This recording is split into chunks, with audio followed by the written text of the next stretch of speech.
Hello student, welcome to our channel. Now we will discuss about the exercise 7.3. So exercise 7.3 को समझने से पहले हम जो उसमें फॉर्मूला यूज़ हो रहा है उसको समझेंगे, देन हम क्वेश्चंस को सॉल्व करेंगे। तो उसमें फॉर्मूला आपका एरिया ऑफ ट्राइंगल का यूज़ होगा। तो हम समझते हैं कि एरिया ऑफ ट्राइंगल होता क्या है। तो what is area of a triangle?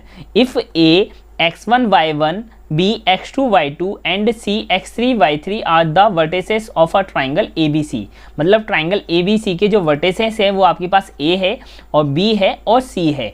Then its area is given by, तो उसका एरिया क्या होगा? मतलब आपके पास ये ट्राइंगल दिया है तो A एक वर्टिसेस है आपका, B एक वर्टिस है और C एक वर्टिस है। ओके, इन तीनों के आपके कोऑर्डिनेट दिए होंगे। तो इसकी हेल्प से हमें क्या निकालना है? एरिया ऑफ ट्राइंगल निकालना है। तो उसका फॉर्मूला होता है आपका 1/2 x1 bracket y2 minus y3 plus x2 y3 minus y1 plus x3 y1 minus y2। Okay, ये किसका फॉर्मूला है? आपका एरिया ऑफ ट्राइंगल का फाइंड करने का फॉर्मूला है जब आपके पास तीनों वर्टिसेस गिवन है। ओके, तो ए क्या डिनोट कर रहा है यहाँ पे? Where A is the area of the triangle ABC को डिनोट कर रहा है। ओके, तो हम यहाँ से एरिया ऑफ ट्राइंगल फाइंड कर सकते हैं अगर तीनों वर्टिसेस आपके पास गिवन है तो। और इसमें नीचे एक और लाइन दी है, 3 points are collinear if area is equal to 0। अब मैंने कहा आपसे कि 3 पॉइंट्स अगर आपके कोलिनियर होंगे, मतलब कोलिनियर क्या होता है? एक ही लाइन में सारे पॉइंट होना चाहिए। तो एक मैंने कहा A यहाँ पे है और मैंने कहा एक B यहाँ पे है और C यहाँ पे है। तो एक ही लाइन पे तीनों पॉइंट्स हैं, मतलब यहाँ पे एरिया ऑफ ट्राइंगल बनेगा क्या?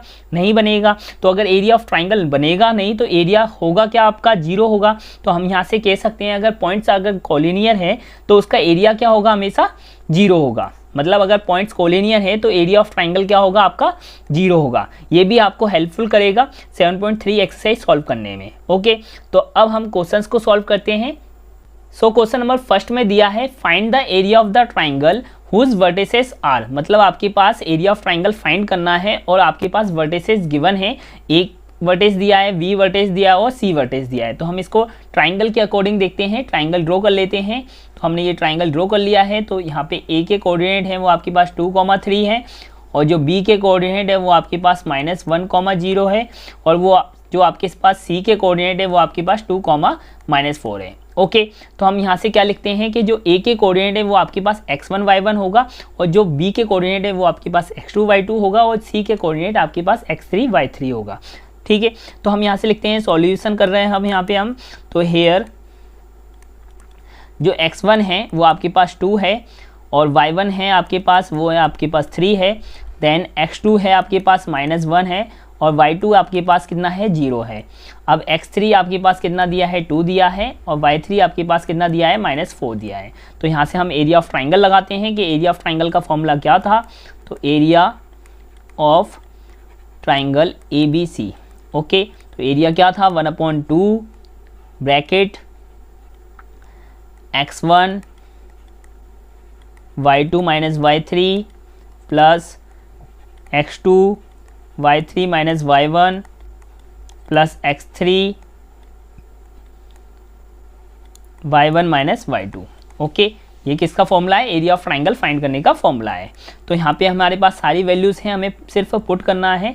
तो x1 की वैल्यू क्या है? आपके पास 2 मल्टीप्लाई y2 की वैल्यू है आपके पास 0 माइनस y3 की वैल्यू है आपके पास -4 प्लस x2 की वैल्यू है आपके पास -1 और y3 की वैल्यू है आपके पास -4, y1 की वैल्यू है आपके पास 3 प्लस x3 की वैल्यू है आपके पास 2 मल्टीप्लाई y1 की वैल्यू है आपके पास 3 और y2 की वैल्यू है आपके पास 0।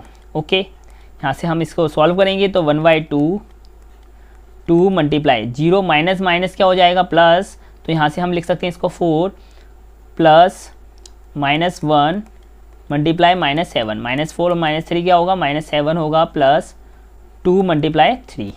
ओके, अब यहाँ से इसको और सॉल्व करेंगे तो 1/2 2 मल्टीप्लाई 4 करेंगे तो 8 -1 का मल्टीप्लाई -7 से करेंगे तो +7 और +6।